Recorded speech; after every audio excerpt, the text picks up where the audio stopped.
சரி, ஏன் பார்த்தறிதல் வழியாக வந்து பார்த்தறிதலில் தான் தெரியுதே மேடம் காற்றும் நீரும் வந்து சமநிலையில் இல்லை. அப்போ அதுக்கு சிகிச்சை நேரடியாக நீங்கள் காற்று மூலகத்துக்கும் நீர் மூலகத்துக்குமே சிகிச்சை கொடுத்தா அவங்களுக்கு அவங்க அதோடைய பாதிப்பு சரியாகும் இல்லையா அப்படின்னு நீங்கள் கேட்கலாம். நேரடியாக கண்ணுக்கு தெரிகிற ஒரு பிரச்சனை. இது அலோபதியோட பார்வை. வெளிப்படுற தொந்தரவுக்கு கொடுக்குறது கண்ணில், அதாவது இதை வந்து நாங்கள் இந்த சின்ன விஷயத்துக்கு சொல்கிறோம். ஆங்கில மருத்துவம் இதை தான் செய்யுது. அதாவது கடைசியாக இறுதி நிலையாக வெளிப்படுற தொந்தரவுகளை பார்த்துட்டு அதுக்கான ட்ரீட்மெண்ட்டை கொடுக்கறதுனால தான் இங்கே ரூட் வந்து அப்படியே தேங்கிடுது. அதை மட்டும் சரி செய்கிறேன்னு சொல்லி அதுக்கு அவங்க கொடுக்குற சிகிச்சை முறை என்ன பண்ணுதுன்னு பார்த்தீங்கன்னா, இங்கே வந்து ரூட்டையும் கிளியர் பண்ண தெரியாமல் அதையும் வந்து தவறான ஒரு சிகிச்சை முறையினால் அது வந்து அடுத்தடுத்த ஸ்டெப்புக்கு போகிறது. இந்த வெளிப்படுறதை மட்டுமே பார்த்து சிகிச்சை அளிக்கிறது ஆங்கில மருத்துவ முறை. ஆனால் அக்குபஞ்சர் வந்து வெளிப்படுறத வந்து எங்களுக்கான பாடமாக, எங்களுக்கான ஓகே இது மாதிரி இந்த அளவுக்கு தீவிரமாக வந்திருக்கு, தோலில் வந்து வெளிப்படுற அளவுக்கு உள்ளே இருக்கிற மூலகங்களில் ஏதோ கடுமையான பாதிப்பு ஏற்பட்டிருக்கு அப்படிங்கிறத நாங்கள் தெரிஞ்சுக்குவோம். தோல் அப்படின்றது உடம்புல இருக்கிற வாஸ்ட் போர்ஷன் இல்லையா? இந்த வாஸ்ட் போர்ஷனில் வெளிப்படுற அளவுக்கு அவங்க வந்து இவ்வளோ லாஸ்ட் லெவலுக்கு கொண்டு போயிருக்காங்க.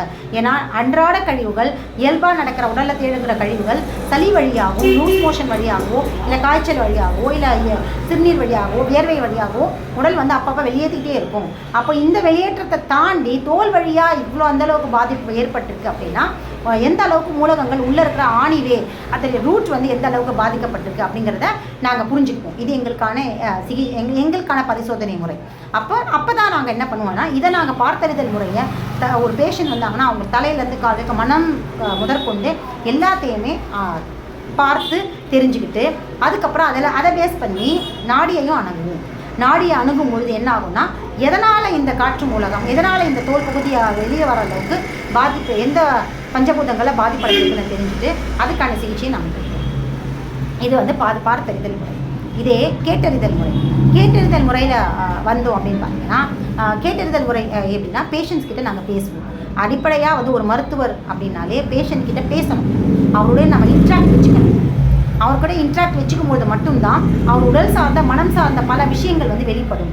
வெறும் நோயை மட்டுமே சொல்லிட்டு ஒரு பேஷண்ட் கிட்ட என்னப்பா பண்ணுது, காய்ச்சலா, சளியா, வயிறு வலியா, ஓகே மருந்து எழுதி கொடு, இதை சாப்பிட்டு சரியா இப்படின்னு போனோன்னா அவர் எதனால் அந்த சளியோ காய்ச்சலோ இல்லை வேறு மாதிரியான தொந்தரவோ ஏற்படுறதுக்கான காரணம் உடல் சார்ந்த பிரச்சனை இல்லை, மனம் சார்ந்த பிரச்சனையாக கூட இருக்கும். நம்ம உடல் அறிவியலை பொறுத்த வரைக்கும் மனதில் தோன்ற பிரச்சனைகள் கூட, மனதில் ஏற்படுற பாதிப்புகள் கூட எந்த மாதிரி சளியாகவோ காய்ச்சலாகவோ இல்லை வயிற்றுப்போக்குமாகவோ வெளிப்படும். இதை நம்ம ரொம்ப சிம்பிளாக புரிஞ்சுக்கலாம்.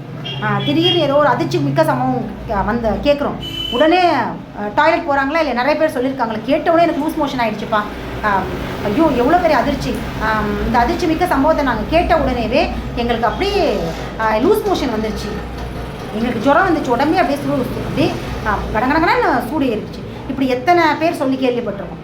அப்படியே சில பேர் காலோட யூரின் போயிடுவாங்க. ஸோ அதே மாதிரி குழந்தைங்க பார்த்துருக்கீங்களா, நைட்டில் பெட்டில் பாத்ரூம் போயிடுவாங்க. இல்லை சில பேர் ரொம்ப பயமுறுத்தின குழந்தைங்க அடித்தோம், ரொம்ப கடுமையாக அடித்து பயந்துட்டாங்கன்னா டக்குன்னு யூரின் போயிடுவாங்க. அப்போ பார்த்துக்கோங்க, நம்ம வந்து மனதளவில் ஏற்படுத்துகிற எமோஷ்னல் பிரச்சனைகள் கூட உடல் வழியாக வெளிப்படும் இல்லையா? அப்போ மனதுக்கும் உடலுக்கும் எந்த அளவுக்கு ஒரு கான்டாக்ட் பாருங்கள். நம்ம இங்கே டேமேஜ் பண்ணுறது மனசை தான். நம்ம உடல் ரீதியாக அவங்களுக்கு எந்த தொந்தரவுமே கொடுக்கல, விஷயத்தை மட்டும்தான் சொல்கிறோம், அது மனசுக்கிட்ட தான் போகுது. அப்போ அது போகும்பொழுது எப்படியான வெளிப்பாடு வருது பார்த்திங்களா? எங்கே நேராக அந்த ஹார்மோன் பிரச்சனை ஏற்படுத்தி அப்படியே நேராக அந்த எந்த மாதிரியான பிரச்சனையோ அந்த பிரச்சனைக்கு ஏற்ற மாதிரியான உள்ளுறுப்புகளை வந்து அதை பாதிக்கும். அப்போ அங்கே ஏற்படுற டிஸ்டர்பன்ஸ் தான் இந்த மாதிரியான கழிவு வெளியேற்றம் சரி செய்கிறதுக்கு, அதுவுமே சரி செய்கிறதுக்கான ப்ராசஸ். சரிங்களா? ஸோ இந்த மாதிரி இதனால தான் இதை வந்து அதனால தான் நாங்கள் பேஷண்ட்ஸ் கிட்ட பேசுவோம். எங்களுடைய முதல் இதுவே வந்து பேஷண்ட்டோட இன்ட்ராக்ட் பண்ணுறது தான்.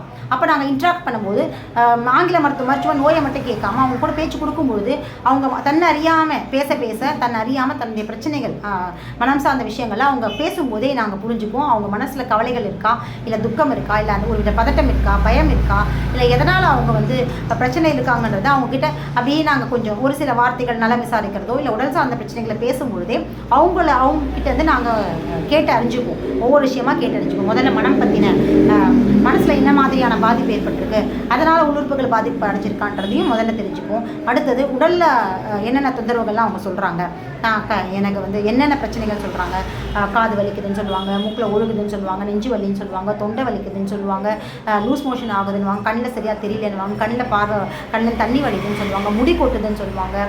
இந்த மாதிரியான எல்லா விதமான பிரச்சனைகளையும் நாங்கள் ஒவ்வொன்றா கம்ப்ளீட்டான டீட்டெயில்ஸை அவங்கக்கிட்டேருந்து கேட்டுட்டு முழுசாக உடல் சார்ந்த பிரச்சனைகள், மனம் சார்ந்த பிரச்சனைகள் ரெண்டுத்தையும் கேட்டுக்கிட்டு அதுக்கப்புறம் அதுக்கான என்னென்ன மூலகங்கள்லாம் பாதிப்படைஞ்சிருக்குன்றதையும் நாங்கள் மைண்டில் வச்சுக்கிட்டு நாடியையும் நாங்கள் பரிசோதனை செய்வோம். நாடியை ஏன் பரிசோதனை செய்கிறோம் அப்படின்னா, இந்த மாதிரியான உடல் மனம் சார்ந்த தொந்தரவுகள்னால இங்கே எந்தெந்த பஞ்சபூதங்கள் இங்கே பாதிக்கப்பட்டிருக்கு, நாங்கள் மூலகங்களை கணிச்சு வச்சுருக்கிறதும் நாடியில் காட்டுறதும் ஒன்றா அப்படிங்கிறத நாங்கள் க்ராஸ் செக் பண்ணி கண்டிப்பாக இவங்க சொல்கிற தொந்தரவுகளுக்கும் உடைய அடிப்படையும் அந்த மூலகங்களுடைய பிரச்சனையும் நாடி காட்டுற மூலகங்களுடைய பிரச்சனையும் மேட்ச் ஆகும். கண்டிப்பாக மேட்ச் ஆகும். இது எங்களுடைய அனுபவம்.